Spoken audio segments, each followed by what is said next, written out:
Shalom à tous et bienvenue à l'émission Cas pratique. Cas pratique s'intéresse aujourd'hui à un fait, à un mal déshonorant et handicapant qui peut toucher malheureusement tous les âges. Mais avant d'entrer dans le vif du sujet, nous allons découvrir le thème du jour que voici.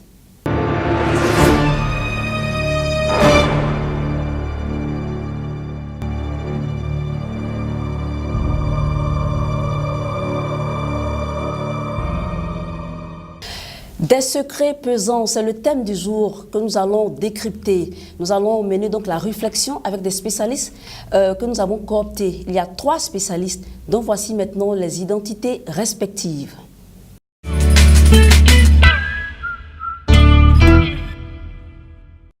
Dr Djibril Madi est un citoyen ivoirien basé à Abidjan en Côte d'Ivoire.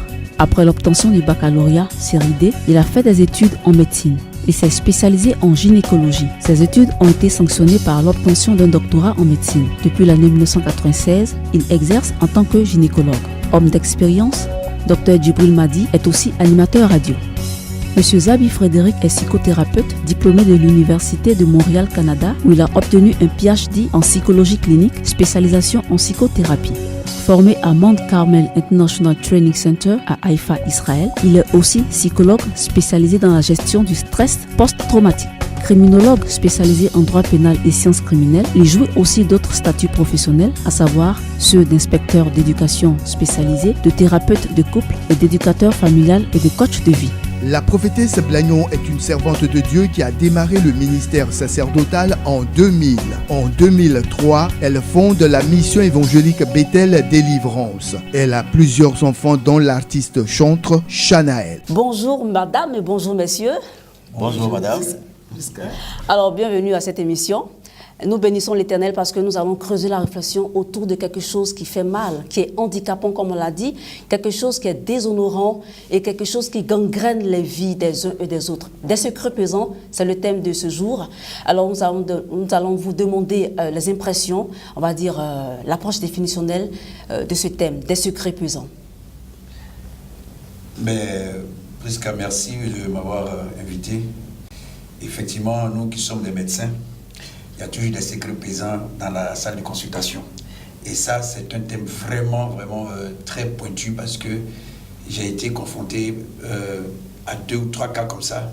Et c'était vraiment délicat de pouvoir résoudre. Et je bénis Dieu parce que nous allons dire aux auditeurs qu'il ne faut pas dramatiser, que c'est possible de pouvoir en guérir. Alors, l'approche définitionnelle avec M. Zabi, qui est psychothérapeute, comme vous l'avez vu dans l'élément qu'il a présenté. Merci beaucoup, Prisca. C'est un honneur renouvelé pour moi de me retrouver encore sur ce plateau. Et à côté de ça, j'aimerais vraiment dire que les secrets pesants, pour l'approche définitionnelle, on peut commencer déjà par définir ce que c'est qu'un secret. Un secret, c'est quelque chose qu'on a à cacher. Et pesant, c'est quelque chose qui est lourd. Lourd sur la conscience, lourd comme poids sur la vie, sur les considérations, etc. Donc un secret pesant, ça peut être quelque chose qu'on a à cacher, mais qui est lourd de conséquences, qui est lourd en fait des sens, qui est lourd à porter. Donc pourquoi est-ce que quelque chose peut être un secret pesant pour la vie de quelqu'un? On va voir ça. On va creuser la question tout à l'heure. Maman Blagnon, qui est servant de Dieu. Je bénis le Seigneur pour cette grâce qu'il m'accorde sur ce plateau. Les secrets, nous parlons cet après-midi des secrets présents. Oui, sur le plan spirituel, on peut avoir un secret présent, vraiment, c'est spirituel. C'est spirituel d'abord. C'est spirituel, le secret présent. Vous avez compris, hein, chacun venait avec sa spécialité, un médecin, Dr Madi, un psychothérapeute, M. Zabi Frédéric, et Maman Blagnon comme servante de l'Éternel. Il y aura donc 3 approches différentes, mais qui vont nous aider, parce que c'est une émission à portée chirurgicale. Vous savez qu'à Cas pratique, il y a une histoire. Le thème est là, mais l'illustration est donnée à travers cet élément où il y a le jeu des acteurs. Nous partons maintenant pour l'histoire du jour.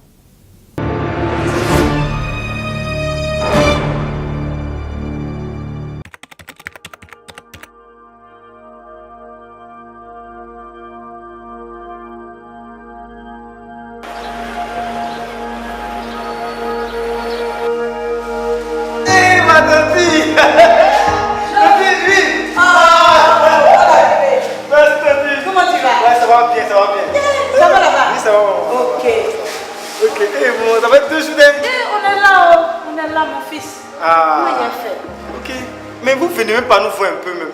Tanti. C'est pas ça, on vient. On vient chaque année. Maintenant, ma cousine. Ta cousine là même. La voilà qui arrive là-bas. Ma cousine. Viens.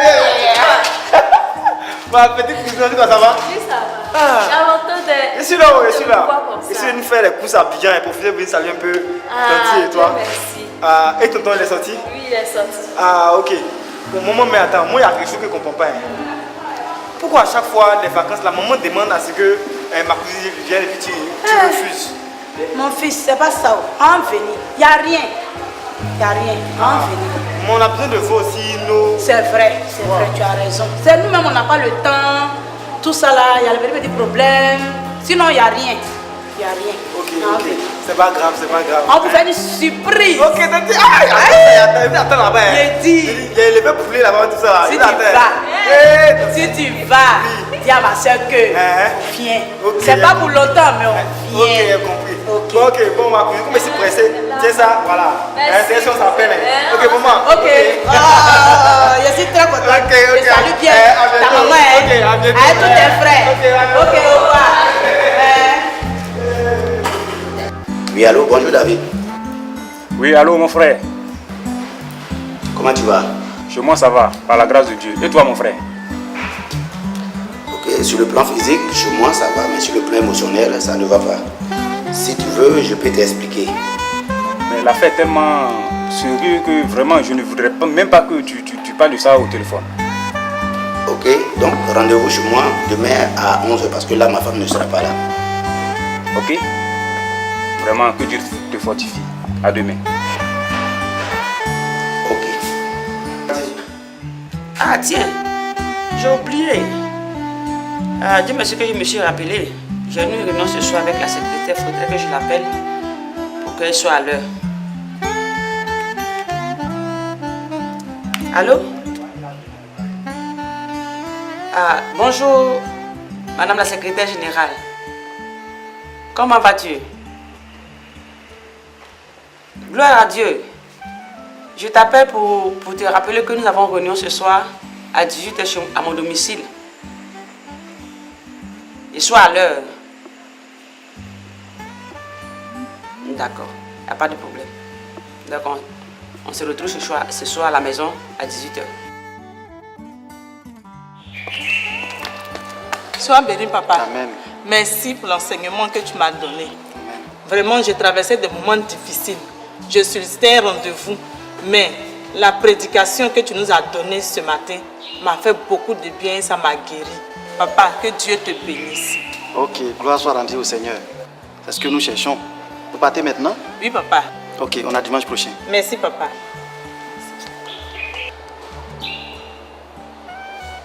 Oui. Cela fait déjà 2 ans que le couple Gaudé fréquente cette assemblée sur laquelle Dieu m'a fait la grâce d'être établi comme apôtre et président fondateur. À ce titre, il y a quelque chose que j'ai observé et remarqué. Jeanne et Samuel ont une attitude très étrange. Il faut alors que j'interroge le Seigneur pour qu'il m'en révèle les fondements. Et pour cela, dimanche prochain, il me faut avoir un entretien avec eux. On va aller droit au but. Oui. Voici l'ordre du jour que je propose. En grand 1, les dispositions pratiques. Ok. En grand 2, les informations. Et en grand 3, les divers. Ok. D'accord.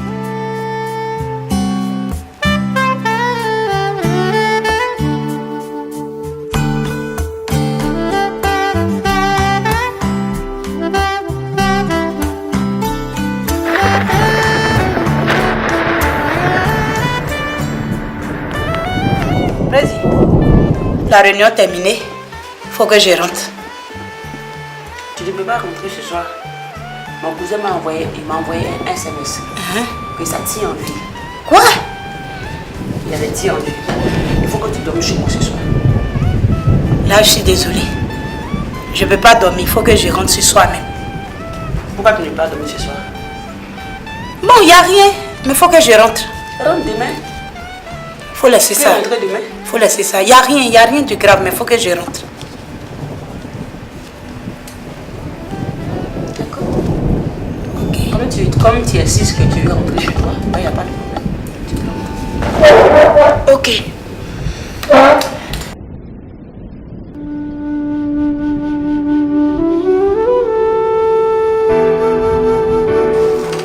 Ah, mon frère, bonne arrivée. Merci. Comment tu vas? Ça va très bien. Ah, vraiment, c'est vraiment un plaisir pour moi d'être en ta compagnie. Ouais. Que voulais-tu me dire? Ok. Tu sais, cela fait 8 ans que Jeanne et moi on est mariés. Oui, oui. Mais il y a quelque chose que Jeanne m'a caché. T'as caché quoi encore? Oh, tranquillise-toi, c'est pas cas de fidélité. Mais quelque chose de plus grave. Tu sais, notre fiançailles a duré près de 6 ans. Oui, oui. Mais elle m'a caché, elle m'a pas dit la vérité. Mais tiens, qu'est-ce qui se passe? Elle t'a trompé? Non. Pas pour cas de fidélité, d'infidélité. Si c'est infidélité, ça c'est des problèmes qu'on peut gérer. Mais c'est des problèmes qui sont en tout cas, c'est honteux, ça fait honte. C'est difficile pour moi de t'expliquer. C'est difficile. Je ne sais pas comment je peux t'expliquer cela. Mais tu peux essayer de brosser un peu plus bon pour.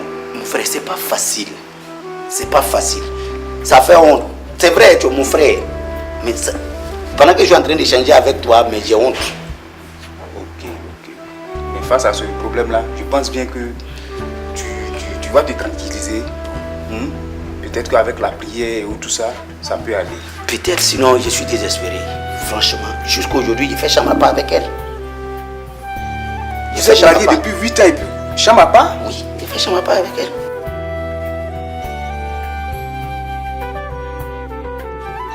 Samuel, j'ai demandé à vous rencontrer, ta femme et toi, parce que j'ai remarqué une attitude très étrange chez vous. En effet, j'ai prié le Seigneur pour qu'il me révèle les fondements. Le Seigneur m'a révélé que il y a quelque chose qui ronge votre couple.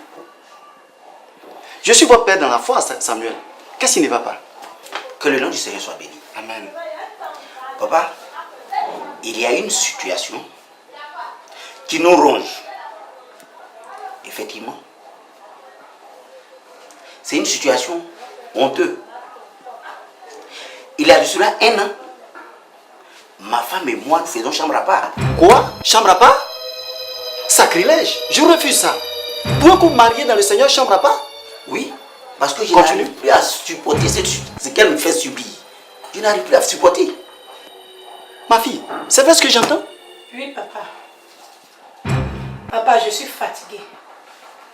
Aujourd'hui, comme vous me donnez l'occasion, je vais m'ouvrir. Papa, depuis combien d'années nous sommes mariés? Depuis combien d'années d'abord je vis avec mon mari? À mon âge, je fais pipi au lit. Et ma fille même, pareil. Je ne peux plus supporter cette situation. Je suis fatiguée. Je suis fatiguée. Papa, vous comprenez pourquoi ma femme et ma fille ne participent pas au retrait spirituel? C'est ça même. Vu cette situation, si elles viennent, elles seront obligées de dormir sur place. Comme tout le monde d'ailleurs. Et si elles dorment, elles vont faire pipi sur les nattes. Et toute l'église le saura. Et la honte, c'est moi qui suis le mari, c'est moi qui prends. Pour cela, j'ai décidé, s'il y a des moments à l'église des retraites, je viens seul. Et ça, c'est moi seul qui enduit les conséquences à la maison. Papa, je suis fatiguée. Je cherche une solution. Pour cette situation, j'ai décidé même de quitter la chambre conjugale. J'ai pris une natte et je dors dans la chambre des étrangers. Vraiment, je suis fatiguée. Pour cette raison même, ma soeur qui est à Divo a demandé à ce que ma fille vienne. Chaque fois, surtout pendant les vacances. Mais comme elle aussi, elle fait pipi. J'ai toujours refusé. Ok, gloire au Seigneur qui a un temps pour toutes choses et qui a révélé tout cela aujourd'hui. Samuel, vous allez prendre un moment de retraite au temple. Vous allez jeûner 3 jours, 6h, 18h, 6h, 18h, 3 jours. Vous allez demander à Dieu, crier à Dieu pour qu'il intervienne dans votre vie afin de détruire tout ce qui est condamnation qui sont déposées sur votre vie. Et à la fin de cela, je prierai pour vous. Je sais que Dieu va vous délivrer. Prions. Père, tu es fidèle. Merci encore au Père pour la vie de ce couple, notre Dieu. Je prie, Seigneur, que tu leur donnes la force au Père de crier à toi et chercher ta face pendant ce moment, notre Père, et détruire tout ce qui est fondement des œuvres, des ténèbres sur la vie, notre Père. Oh, à toi la gloire, Père, en ton nom puissant, nous avons prié. Amen.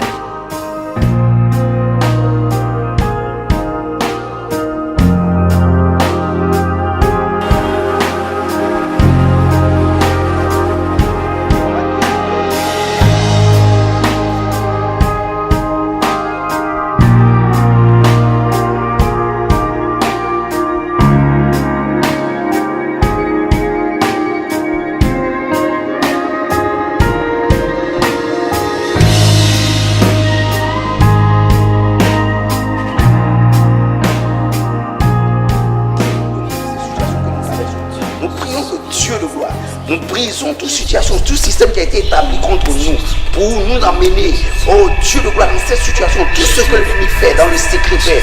Nous prions que cela soit dévoilé et délivre-nous de cette situation, Père. Que l'honneur et la gloire, la magnificence soit due au nom de Jésus. Amen.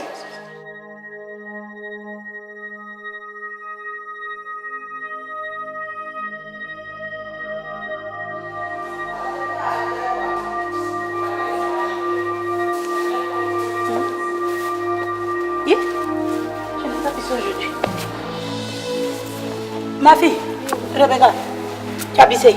Non, mais je n'ai pas pissé. Hein? Le Seigneur a fait un miracle. Chérie, chérie. Oui. Le Seigneur a fait un miracle. On n'a pas pissé aujourd'hui. Alléluia. Que le nom du Seigneur soit béni. Tu n'as pas pissé? Non. Que le nom du Seigneur soit béni. Seigneur, Père, nous te bénissons. Nous te rendons toute la gloire. Merci de nous avoir délivrés. Merci d'avoir délivré ma famille, Père. Nous te bénissons. Merci pour tout.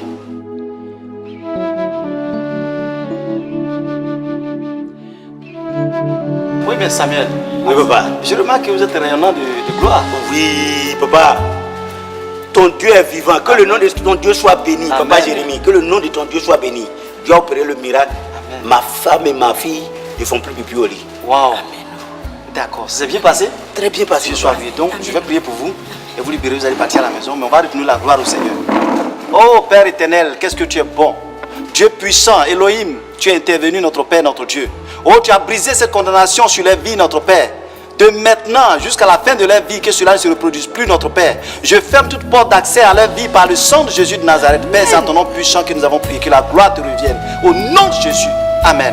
Amen.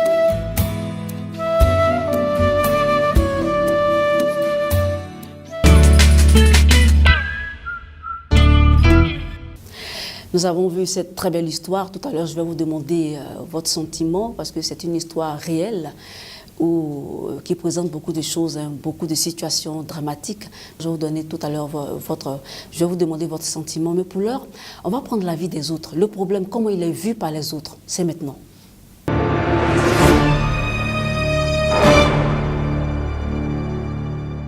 J'ai connu, je n'ai pas vécu avec elle, mais j'ai connu une femme aussi qui était dans ce problème-là. Mais elle n'était pas mariée. Mais seulement, ça a posé un problème. Parce qu'elle-même, d'abord, elle n'était pas faute d'esprit. Elle avait, en quelque sorte, peur d'affronter cette situation-là. Parce qu'elle se disait quoi, si elle se mariait, peut-être qu'elle va continuer de pisser au lit et puis ça va briser le foyer, tout ça. Donc, elle avait peur.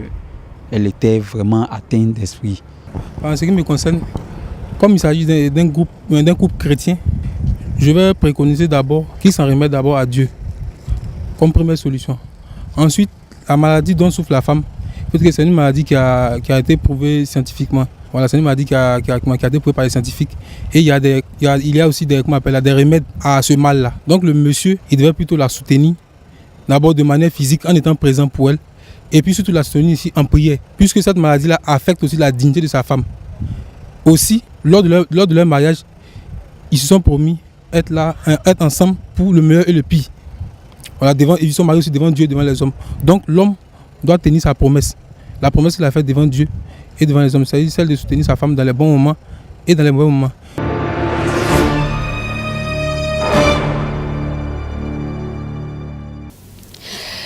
Nous sommes là donc avec Maman Blagnon qui est servante de Dieu, M. Zabi Frédéric qui est psychothérapeute et aussi Dr Madi pour les approches, vraiment pour différentes approches. Alors on a vu dans le sujet l'histoire du jour, ça s'ouvre avec Jeanne qui est l'épouse donc de Samuel. C'est elle, on va dire, qui est incriminée, qui a vraiment ce mal qui est déshonorant pour elle. C'est elle qui fait pipi au lit avec sa fille de 21 ans. Et ça leur a donné donc de faire chambre à part. Ça fait 1 an qu'ils font chambre à part.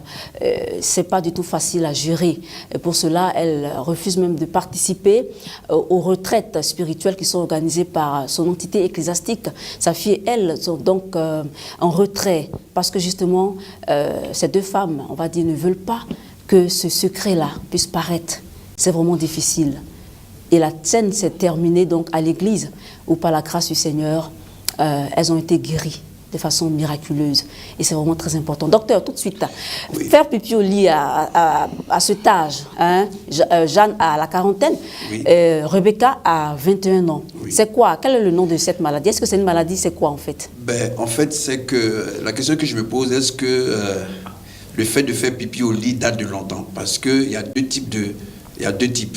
Il y a l'énurésie primaire et puis il y a l'énurésie secondaire. Énurésie veut dire faire pipi au lit. Voilà, c'est le fait de faire pipi au lit.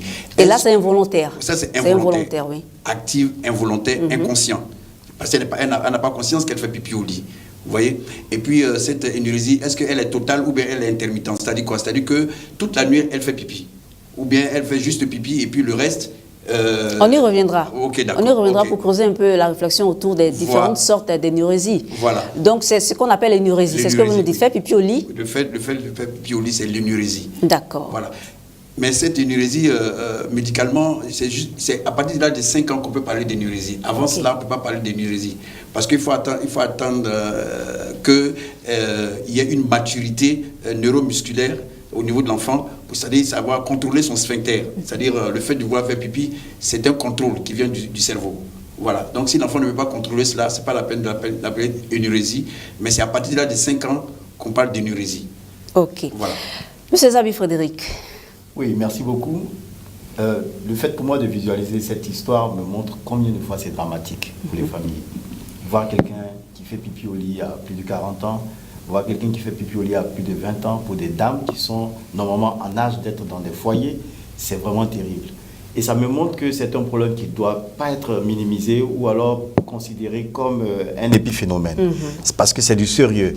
J'imagine, moi je m'imagine à la place de cette dame et de sa fille, en train de faire pipi, je ne vois pas une dame qui accepterait volontiers de partager son intimité avec moi. Oui.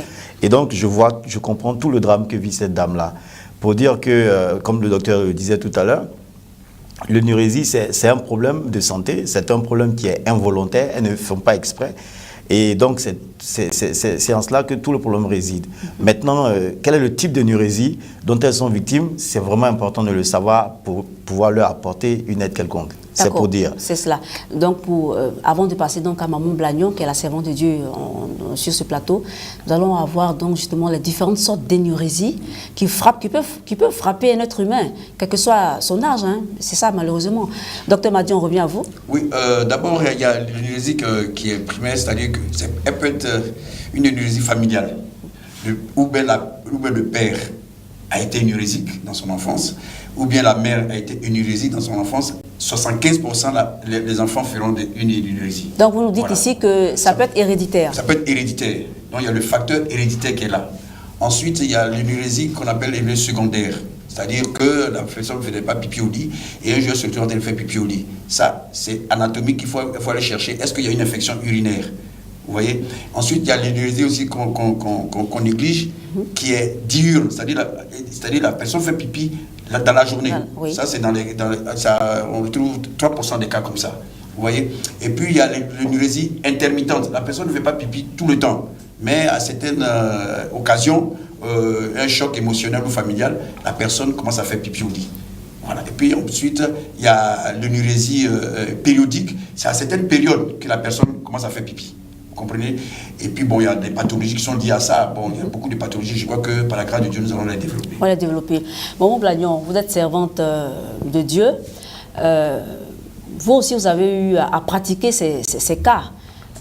Dans le cas de la délivrance, vous avez un ministère de délivrance et par la grâce du Seigneur, vous pratiquez ces cas quotidiennement. Donc au quotidien, plusieurs personnes viennent vous voir. Est-ce que vous avez, on peut avoir votre expérience là-dessus? Oui, comme je disais tantôt, c'est spirituel.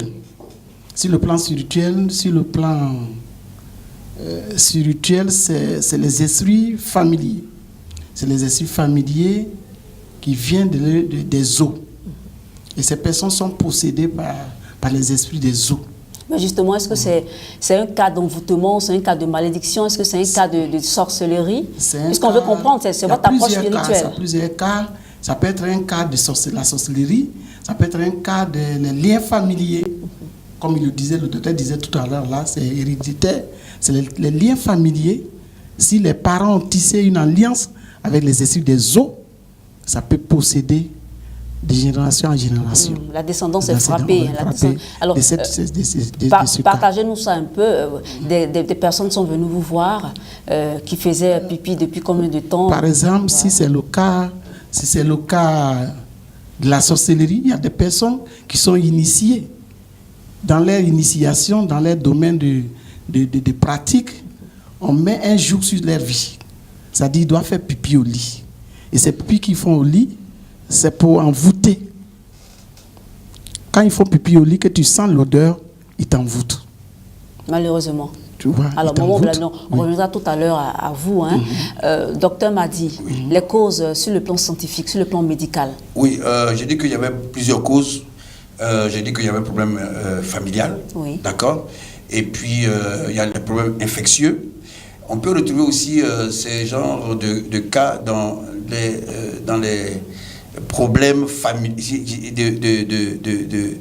de dysfonctionnement familial.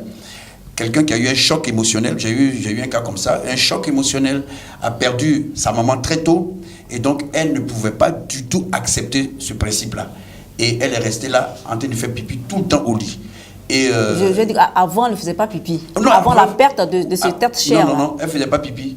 Et elle a commencé à faire pipi toute seule. Et quand elle se lève le matin, elle avait 24 ans. Elle avait 24 ans.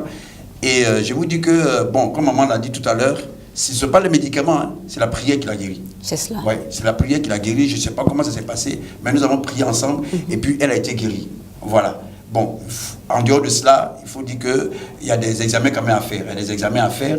Il faut faire une glycémie, parce que dans ce qu'on appelle l'énurésie, il y a aussi le fait de faire pipi aussi la nuit. Il y a ce qu'on appelle la pollakiurie diurne ou nocturne, c'est-à-dire que la personne se lève souvent pour aller faire pipi. Alors quand tu n'as pas, quand tu as une petite vessie et que tu dois te lever la nuit pour aller faire pipi, il y a pas, c'est sûr que c'est difficile pour toi.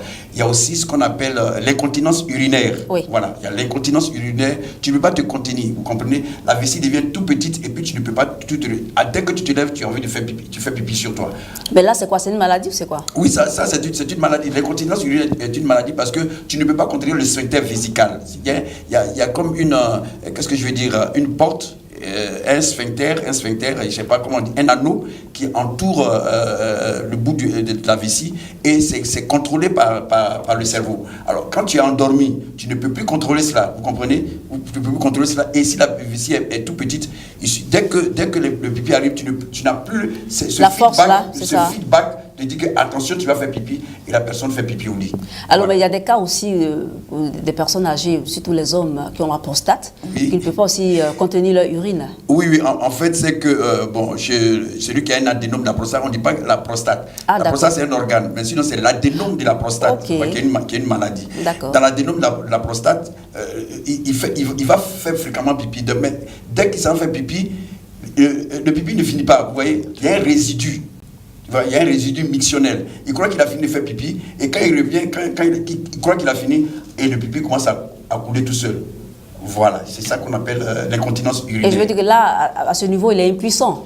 Il est impuissant pour retenir cette urine. Il ne le fait pas exprès. Il fait pas exprès, parce que la prostate grossit et la prostate va s'appuyer sur l'urètre. Vous comprenez? Parce que l'urètre a un cheminement prostatique. Vous voyez, dans la prostate, il rentre dans la prostate et il va au niveau de la verge. Vous comprenez? Donc, au niveau de la prostate, il va avoir une compression de ce urètre qui va devenir tout petit. Et puis maintenant, voilà, petit à petit, il va commencer à avoir une incontinence urinaire et après avoir complètement, il ne pourra plus pisser et il va rentrer en urine. C'est cela. Voilà. On va avoir l'approche du psychothérapeute, M. Zabi, donc Dr Zabi. Qu'est-ce qui peut provoquer justement cette énurésie? Vous qui êtes psychothérapeute, qui pratiquez aussi des cas, voilà. Bien sûr, en tout cas, je rencontre beaucoup de cas d'énurésie dans le cadre de mes consultations également. Moi, je situe globalement les causes de l'énurésie dans deux grands groupes. Je parle des causes médicales dont le médecin a parlé tout à l'heure, et puis des causes carrément psychologiques. Oui. Parce que si l'enfant, à partir de 5 ans, c'est-à-dire que le contrôle des muscles intérieurs commence à peu près autour de 2 ans et demi, 3 ans, il se poursuit jusqu'à l'âge de 5 ans où ça devrait être terminé en principe. Maintenant, si au-delà de 5 ans, la personne continue à faire pipi de façon anormale, comme on l'a souligné dans ces cas-là, ça doit maintenant attirer l'attention de sorte qu'on puisse consulter. Si je comprends bien la tranche qui est tolérable, la tranche d'âge qui est tolérable, c'est-à-dire c'est 0 à 5 ans.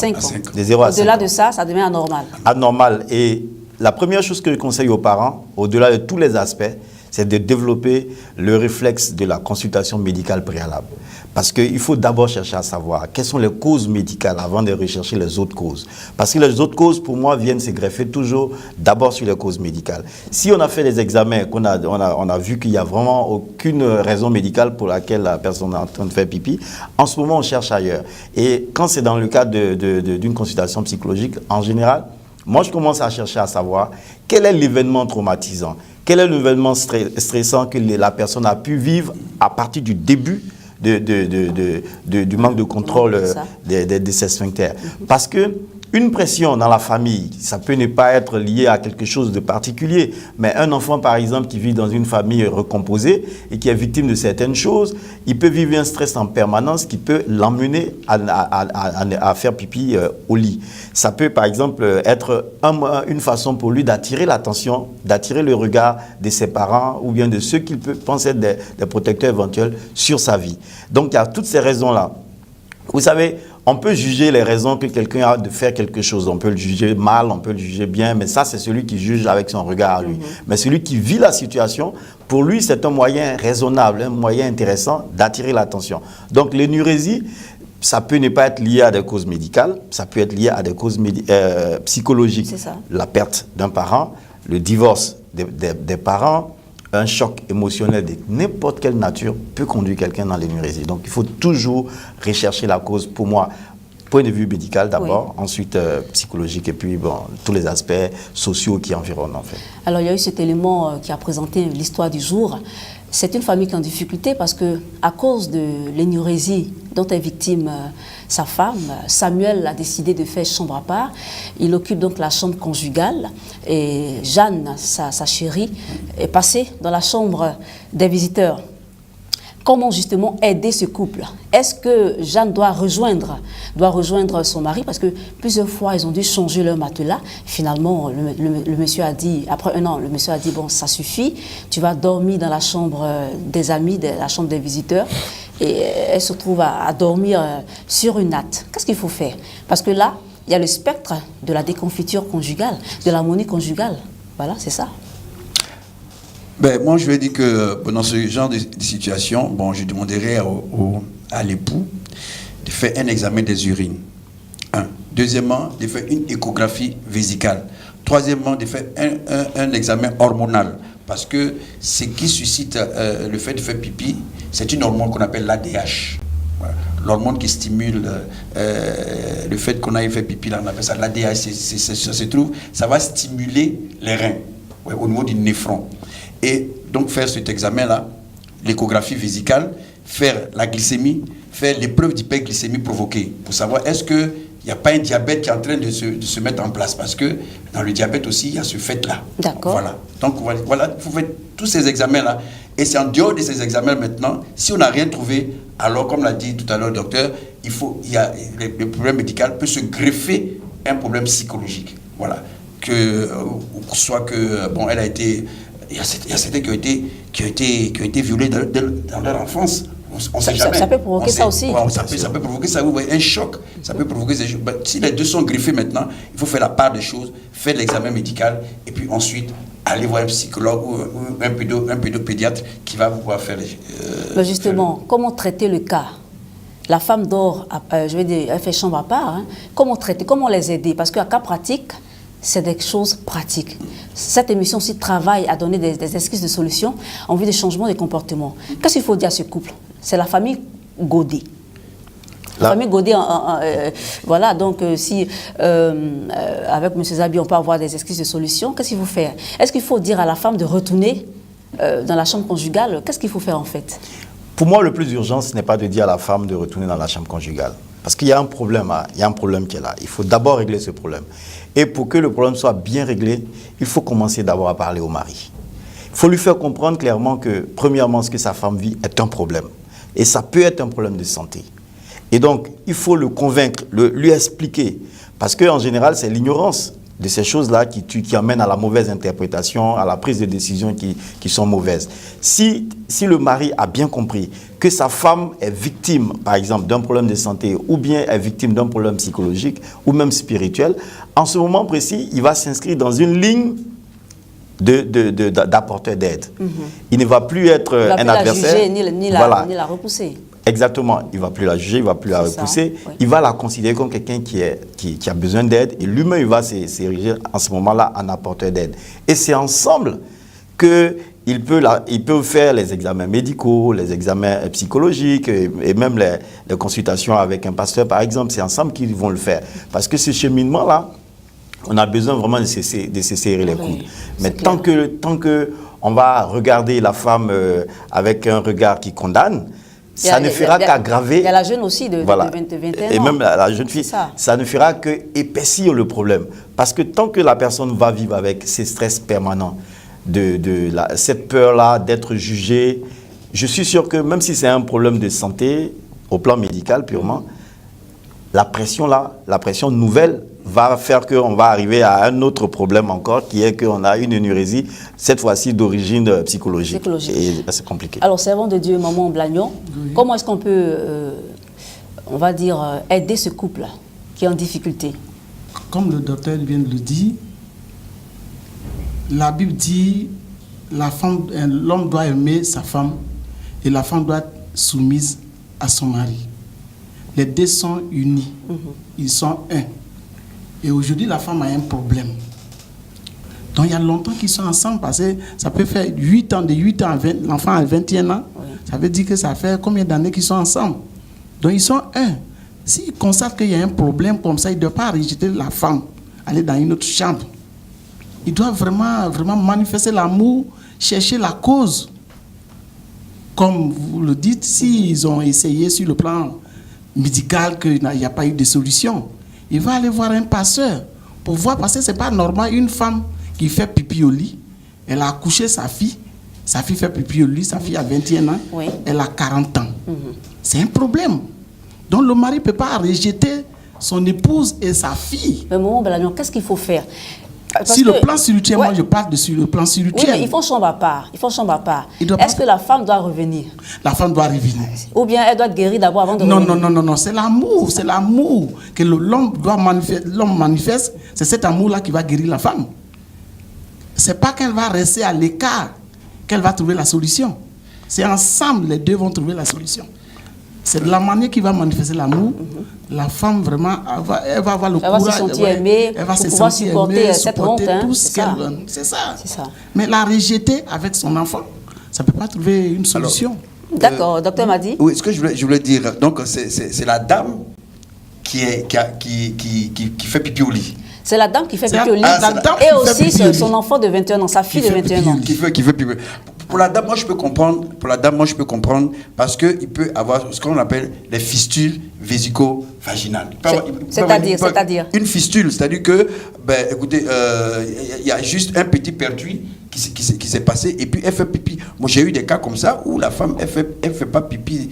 Il y a une fistule entre la vessie et le vagin, elle fait pipi dans le vagin. Wow, oui, wow. Ça existe. Il y a des fistules.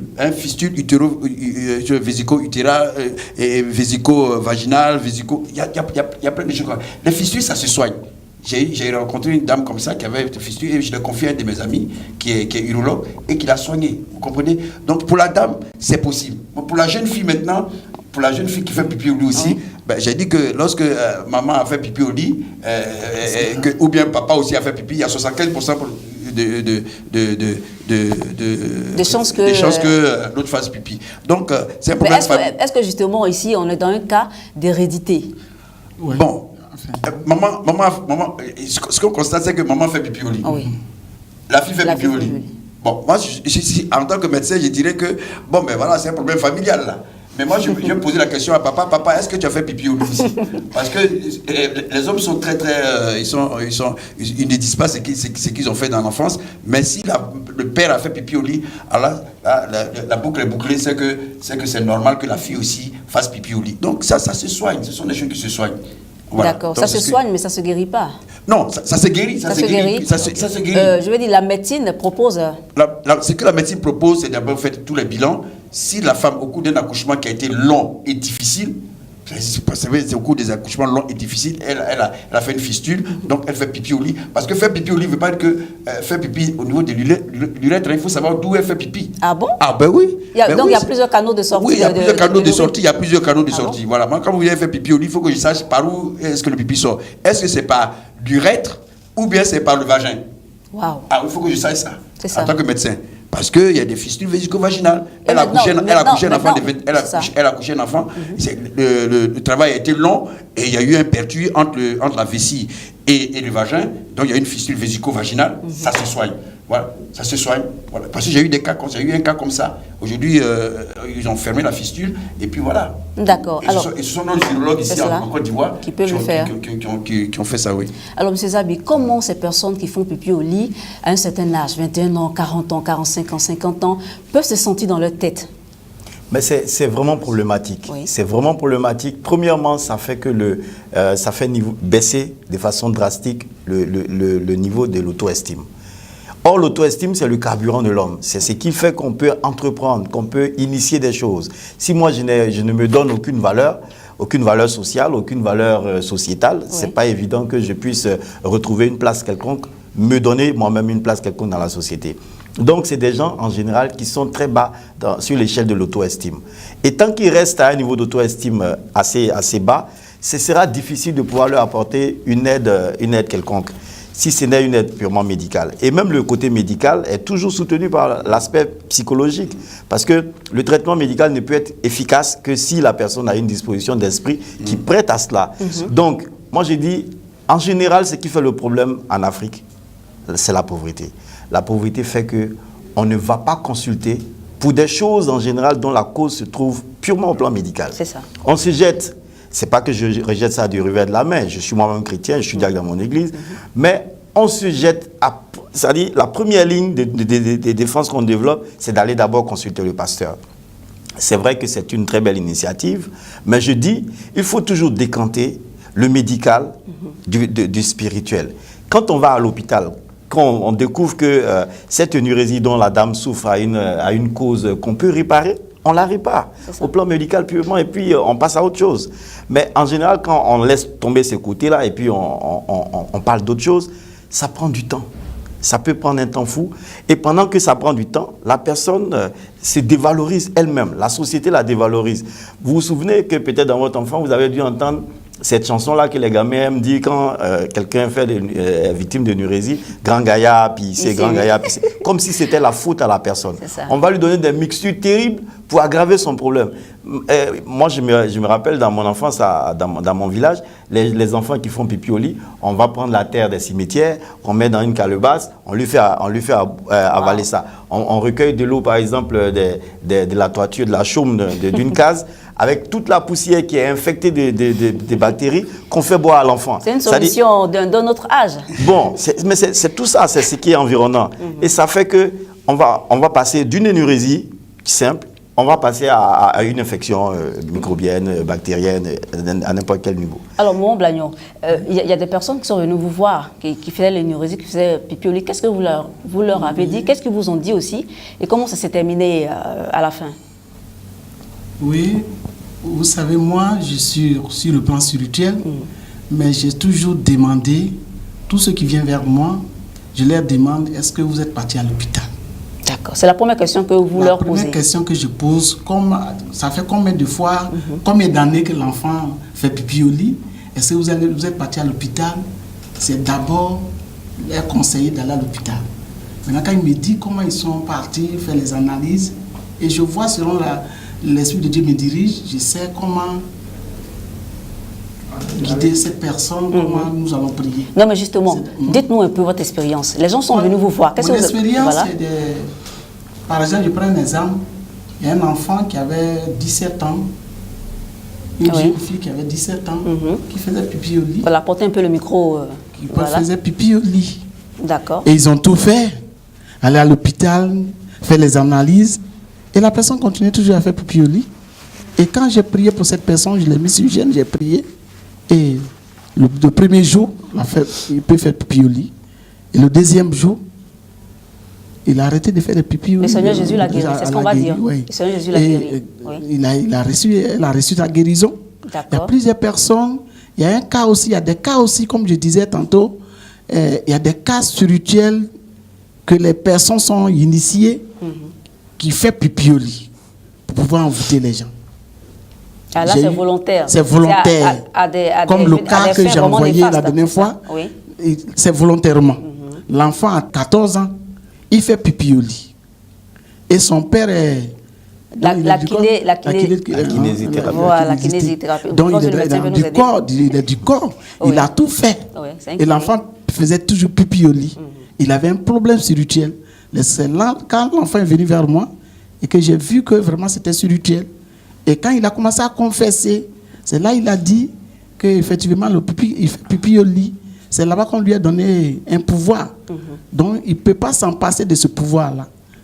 Donc c'est un cas de sorcellerie. C'est un cas de sorcellerie. Voilà, donc le fait d'uriner comme ça, c'était un moyen pour envoûter. Pour envoûter les gens. Ça c'est l'aspect spirituel. C'est l'aspect spirituel. Et par contre, il y a des personnes, comme je parlais de la sirène des eaux, la sirène les amène à faire pipi au lit. J'ai eu un cas il y a une amie de ma fille, ma grande fille, elle avait une camarade qui a plus de 40 ans, qui fait pipi au lit. Elle dit qu'elle s'est soignée, ce qui fait qu'elle ne peut pas vivre avec un homme. Oui, c'est ça. C'est la conséquence en fait. Elle allait à l'hôpital, elle a tout fait, mais elle fait toujours pipi au lit. J'ai dit à ma fille de l'envoyer, que j'allais prier pour elle. Elle m'a fui. Elle a certainement un peu honte. Elle a honte. Voilà. Si elle passe la nuit quelque part, elle va pisser. C'est dangereux. Ça, c'est sur le plan spirituel. Oui, sur le plan spirituel. Et ces personnes comme ça, quand tu leur poses des questions, ça dit quand ils se voient dans la douche. Au moment de... ils se voient dans leur sommeil. Dans leur sommeil, ils se voient dans la douche. Ces personnes-là pensent qu'elles sont en train de pisser dans les toilettes. Au moment où ils se rendent compte, ils se réveillent, il est sur le lit. Waouh. Les dégâts sont déjà faits. Docteur Madi? Oui, effectivement, ces personnes, je dis que c'est vraiment une angoisse. Hein, parce que j'ai eu une patiente comme ça qui elle, c'est à la fois nocturne et diurne. Elle a eu une fistule, elle faisait pipi. Et elle était tout le temps trempée, elle était obligée de doubler ses dessous, tout ça. Et elle est venue me voir juste parce qu'elle ne pouvait pas retenir ses pipis. Or, en fait, c'est qu'elle a fait un accouchement difficile. Donc, il y a eu une fistule. Et quand je l'ai examinée, la fistule, elle ne pissait pas par l'urètre, elle pissait par le vagin. Waouh. Elle pissait par le vagin. Et c'est un problème d'urologie. Et moi, je suis gynéco. Donc, ce que j'ai fait, c'est que j'ai appelé un de mes amis. Et par la grâce de Dieu, je suis allé voir l'ami avec la patiente. Mais elle avait même honte, que je puisse la présenter à mon ami. Elle dit, écoute, c'est à toi seul que j'ai dit ce problème-là, c'est pas la peine. Elle dit, non, si tu veux être guéri, allons ensemble. Comme l'a dit le docteur tout à l'heure, que oui, ça fait honte. Ça fait honte. La personne est recroquevillée sur elle-même. Oui. Même en parler même au médecin, c'est pas possible. Vous voyez? Parce qu'elle vient me dire juste parce qu'elle peut pas se retenir. Or, en fait, il y avait un problème en bas. Vous comprenez? Et nous sommes allés, et on a fait tous les examens possibles. On a fait l'UIV, on a fait tous les examens. On l'a opérée. Aujourd'hui, elle est joviale, elle est contente. Elle veut même... En temps, le mari est parti. Parce qu'elle avait plein de poubelles, le mari est parti. Et quand elle a été guérie, il est revenu. Il dit, laisse-le revenir parce que... C'est son droit quand même. C'est son droit quand même, il est parti parce que, bon, ça n'allait pas. Bon, laisse-le revenir. Il dit, attends, laisse-moi réfléchir parce que ce type-là, quand j'étais dans les problèmes, il n'est pas venu me voir parce que c'est son enfant que j'ai porté et c'est son enfant que j'ai accouché, j'ai eu des problèmes. S'il n'est pas venu me secourir, c'est pas maintenant qu'il va arriver. Je dis, nous laisse tomber, c'est ton mari qui revient. On a déjà réparé la chose. Toute chose concourt au bien de ceux qui aiment Dieu. Amen. Voilà, donc on va donner vous allez chacun donner un conseil à la famille et un conseil aussi aux téléspectateurs qui nous regardent. Moi, je commencerai par dire aux familles, en les regardant droit dans les yeux, que souvent, il y a des problèmes de santé que nous considérons comme des problèmes socio-ordinaires, alors que c'est des problèmes de santé. Et donc, il faut, premièrement, développer, comme je l'ai déjà dit, le réflexe de la consultation médicale systématique. Le corps humain a un fonctionnement. Si vous voyez qu'il y a quelque chose qui ne s'inscrit pas dans la normalité, la première chose, c'est de consulter les experts dans ce domaine. Un problème de santé, on sait qu'à partir de 5 ans, normalement, un enfant doit arrêter de faire pipi. Il fait pipi au-delà de 5 ans, il faut aller à l'hôpital pour voir les problèmes que l'enfant a. Une fois que ces problèmes-là sont résolus, quand on ne trouve pas les causes, en ce moment-là, on se rabat sur d'autres spécialités, comme la psychologie, comme par exemple tous les aspects spirituels, etc. Parce que les conséquences probables, ça peut être l'isolement social, ça peut être la régression sur l'échelle de l'auto-estime, ça peut être bien d'autres problèmes qui peuvent épaissir en fait le problème primaire qui est là. Donc pour éviter toutes ces choses, c'est d'envoyer les personnes qui sont souffrantes de quelque maladie que ce soit d'abord à l'hôpital et puis ensuite on voit les autres aspects. Maman Blagnon, la servante de Dieu, quels sont les conseils que vous pouvez donner? Ce que je peux dire, c'est que, comme le cas que nous venons de voir, cette femme qui a son mari, et je voudrais lui donner des conseils, donner conseil au cet homme de reprendre sa femme, de manifester l'amour, et que cet amour peut l'amener à la délivrance. Et je dirais aux ceux qui nous écoutent, sur le plan spirituel, il y a des choses qui sont vraiment réelles. Qui sont réelles. Le diable fait vraiment des ravages. Et c'est quand il y a des cas comme ça que nous partons vers la médecine, s'il n'y a pas de solution. La Bible dit que si tu le cherches de tout ton cœur, il se laisse trouver par toi. Nous devons chercher. Et Dieu est fidèle. Il va nous donner la solution. C'est cela. Toute solution vient de Dieu. Et nous devons vraiment croire vraiment Jésus est venu sur cette terre-là pour nous apporter la solution. Donc, ce que je peux conseiller. C'est cela. Très bon conseil, en tout cas. Docteur Madi, oui, vous, le médecin. Oui, tout le monde a les yeux tournés vers la médecine. Ça, c'est vrai. C'est vrai, c'est la première chose à faire. Moi, vraiment, il faut que les gens comprennent cela. Que la médecine n'est pas diabolique. La médecine vient de Dieu. Quand tu dis Colossiens 2, versets 3 à 4, la Bible que tous les trésors de la sagesse sont en Jésus-Christ. Tous les trésors de la sagesse et de la science sont en Christ Jésus. Donc, la science appartient au Seigneur. Le diable n'a rien créé. Donc, venez voir les médecins, venez voir les spécialistes et ils vous diront ce qu'il y a à faire. Ce monsieur, il fait chambre à part. Hop, il ne sait pas, peut-être que sa femme est en train de faire une fistule vésico-vaginale. Il ne sait pas que sa fille, justement, peut-être a un problème au niveau de son sphincter vésical. Il ne sait pas cela. Alors, tout le monde s'isole, Bon, le Seigneur a fait le miracle, certes, mais quel miracle il a fait? Au moins, s'il faut témoigner, oui, écoutez, j'avais une fistule, le Seigneur a fait le miracle. Écoutez, je ne pouvais pas contrôler mon sphincter vésical, le Seigneur a fait le miracle. Mais vous comprenez un peu, dire l'origine même du miracle, vous comprenez? Alors, moi, je vais dire à tous les spectateurs et à toutes les spectatrices que c'est possible. Il y a des choses qui peuvent être prises en charge par la médecine. Par la médecine, il n'y a rien de honteux. Si vous êtes malade, c'est vrai qu'avant, on l'appelait des maladies honteuses. Ça existait, les maladies honteuses. Mais n'ayez pas honte d'en parler aux médecins. N'ayez pas bon d'en parler à votre époux ou à votre épouse. Et je crois que quand deux personnes s'accordent pour demander quoi que ce soit, cela leur est accordé par la grâce de Dieu. Merci vraiment à tous, Maman Blagnon, Docteur Madi et aussi le psychothérapeute Monsieur Zabi Frédéric. C'est tout pour aujourd'hui, chers téléspectateurs d'ici d'ailleurs. Il était vraiment important, il était vraiment bon d'en parler.